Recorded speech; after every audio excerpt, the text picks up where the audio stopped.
श्रीराम समर्थ. सद्गुरू श्री ब्रह्मचैतन्य गोंदवलेकर महाराज यांचं प्रवचन 10 डिसेंबर. राम ठेवी त्यात समाधान राखावे. प्रपंची राहून समाधान, हेच मोठे ज्ञानाचे ज्ञान. भगवंताचा हात जेथे, समाधान सुख राहते तेथे. राम ठेवी त्यात समाधान राखावे, हाच सुखी होण्याचा मार्ग जाण.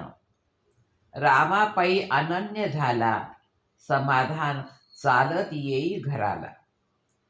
ज्याचे अंतःकरणात समाधान, तेथे भगवंताच्या प्रेमाची उत्पत्ती जाण.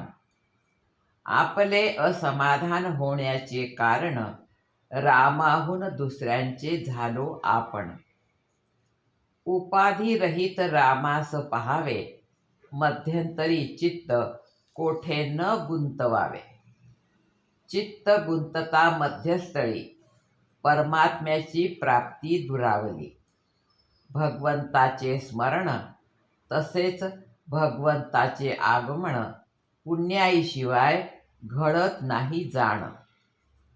श्रीराम सर्वव्यापी हा ठेवून विश्वास, समाधान राखावे खास. दाता एक रघुनंदन, हा भाव ठेवावा मनात. त्यास दैन्यपण न येईल जगात. धर्माचे रक्षण, ठेवता परमात्म्याचे स्मरण. राम आपल्या दासावरी, नित्य कृपा करी. राम परमात्मा कृपा करतो, सर्व चुकीची क्षमा करतो. पुन्हा वाईट न वागावे, याबद्दल जबाबदारीने वर्तावे. अंती घेता माझे स्मरण, मी उद्धरीन त्यास आपण.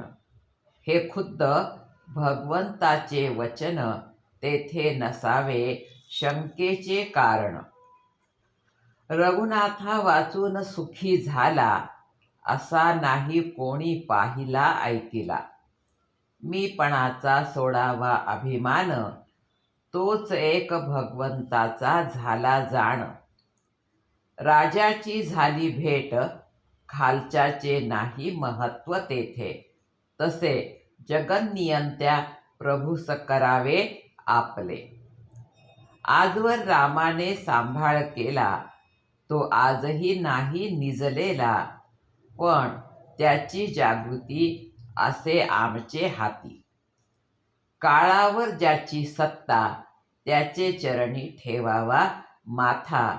मग धोका नाही, ही मानावी सत्यता. राम ज्याच्या हृदयी करी वास, तेथे रिद्धी सिद्धी पडल्या ओस. निस्वार्थापाशी भगवंत, हा जाणावा सिद्धांत. राम करता हा ठेवावा भाव, कमीपणाला नाही ठाव. कर्तव्य करावे निस्वार्थ बुद्धीने, राम खुश होईल त्याने. ज्याला नाही दुसरा उपाय, तेथे मागावे भगवंताचे सहाय्य. परमात्मा ज्याचा सहाय्य करी, त्यास धोका नाही तिळभरी. देह आहे परतंत्र, मन राखावे भगवंताशी स्वतंत्र. विषयविरहित मारावी हाक, तुमचे समोर माझा दाशरथी राम. रामाने करावे सर्वांचे कल्याण, दुष्टास सुबुद्धी देऊन जाण. दीनदयाळू परमात्मा राम खास, न ठाव द्यावा विकल्पास. त्याच्याशी वागावे सत्य, कृपा करील भगवंत. अखंड करा नामस्मरण, जेणे कृपा करील रघुनंदन. आजचे बोधवचन. भगवंताने काय दिले ते पहावे, त्यात समाधान राखावे. जानकी जीवन स्मरण जय जय राम. श्रीराम समर्थ.